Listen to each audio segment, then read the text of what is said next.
क्या हल्द्वानी को शाहीन बाग बनाने की हो रही है कोशिश?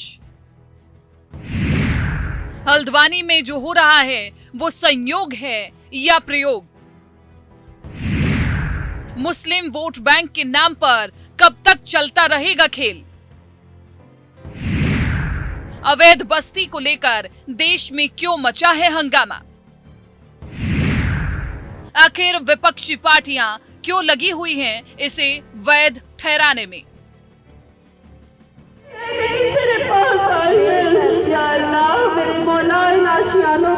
या अल्लाह या मौला, कुछ ऐसा ही नजारा आपने करीब 2 साल पहले दिल्ली के शाहीन बाग में भी देखा होगा और अब उत्तराखंड के हल्द्वानी जिले में ये शाहीन बाग पार्ट 2 है। सब कुछ वैसा ही है, बस अंतर इतना है कि दिल्ली के शाहीन बाग में महिलाओं के हुजूम ने जो रास्ता जाम किया था वो नागरिकता कानून के खिलाफ था, तो ये धरना प्रदर्शन अवैध अतिक्रमण को बचाने के लिए हो रहा है। देश के हर हिस्से में इस तरह की अवैध बस्तियां उस जिले के लिए कैंसर की तरह बढ़ रही हैं, लेकिन उत्तराखंड के हल्द्वानी में बसी इस अवैध बस्ती पर आए हाईकोर्ट के फैसले ने पूरे देश को एक नई राह दिखाने का काम किया। शायद यही बात देश में कुछ लोगों को रास नहीं आ रही, इसलिए हल्द्वानी के इस मामले को लेकर देश भर में इतना हंगामा मचा हुआ है। आज पॉलिटिकल जंक्शन पर आपको इसके पीछे की पूरी सच्चाई से रूबरू कराने जा रहे हैं। दरअसल हल्द्वानी के बनभुलपुरा इलाके में रेलवे की 29 एकड़ जमीन पर हजारों लोग अवैध कब्जा कर बसे हुए हैं। पिछले 60 से 70 सालों से रह रहे इन 50,000 से ज्यादा लोगों के सिर से छत छीनने का खतरा मंडरा रहा है। इसी वजह से हल्द्वानी रेलवे भूमि प्रकरण को लेकर अब उत्तराखंड में माइनस टेम्परेचर के बीच सियासी गर्मी तेज हो गई है। जब से नैनीताल हाईकोर्ट ने अवैध कब्जे को गिराने का आदेश दिया है, तभी से ही लोगों का गुस्सा सड़कों पर उतर रहा है। कोर्ट के इस आदेश की पालना करने के लिए धामी सरकार ने यहाँ बसे 4,000 से ज्यादा कच्चे पक्के मकानों का सफाया करने की योजना बनाई है, तो वहीं दूसरी तरफ कांग्रेस अपने पुराने धर्रे पर चलते हुए अपना मुस्लिम वोट बैंक संजोने में लगी हुई है।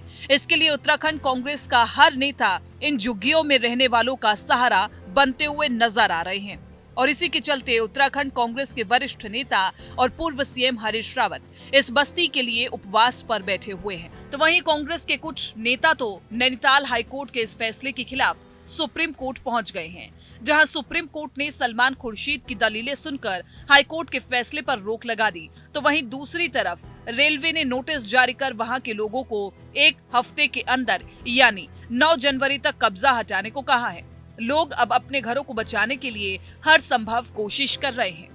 रेलवे स्टेशन की 2 किलोमीटर की रेंज में बसे इस बस्ती में गफूर बस्ती, ढोलक बस्ती और इंदिरा नगर जैसे इलाके हैं, जिनमें ज्यादातर मुस्लिमों ने डेरा बसा रखा है। इस अवैध बस्ती में 5 सरकारी school, 11 private school, 1 bank, 2 overhead पानी के टैंक, 10 मस्जिद और 4 मंदिर हैं।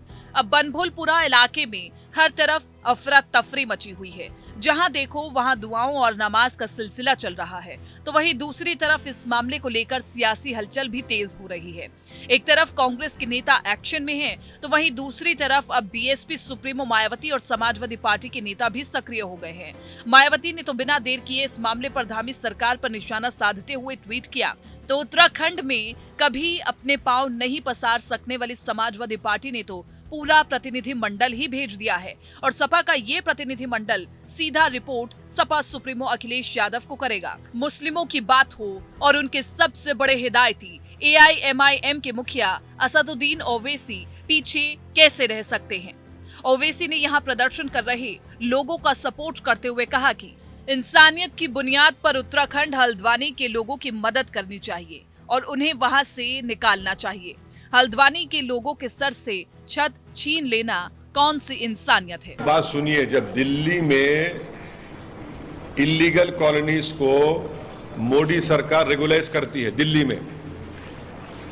में चुनाव से पहले करती है, यहां पर 2016 में वही स्टेट गवर्नमेंट ने यह कहा कि यह स्टेट की प्रॉपर्टी है। आज वहां की उत्तराखंड की बीजेपी की सरकार ये कह रही है कि स्टेट की नहीं है प्रॉपर्टी।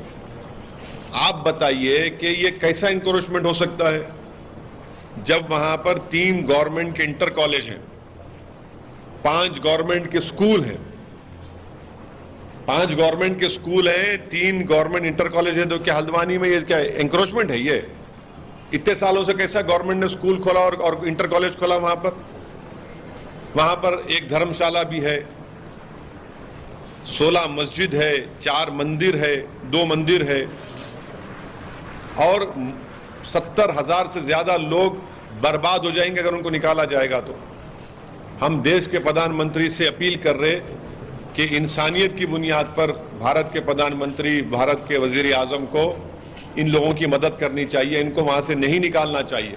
जिस तरह से ये मुद्दा तेजी पकड़ रहा है वो दिन दूर नहीं जब इस अवैध बस्ती को बचाने के लिए सिर्फ उत्तराखंड ही नहीं बल्कि देश विदेश से लोग यहाँ आने लगे, क्योंकि शाहीन बाग में भी कुछ ऐसा ही हुआ था। तो वहीं इस सारी घटना से अगर कोई सबसे ज्यादा परेशान है तो वो है रेल मंत्रालय, क्योंकि देश में सबसे ज्यादा इसी विभाग की जमीनों पर अवैध अतिक्रमण है, जिसे अब मोदी सरकार के आने के बाद से हटाना शुरू किया गया है।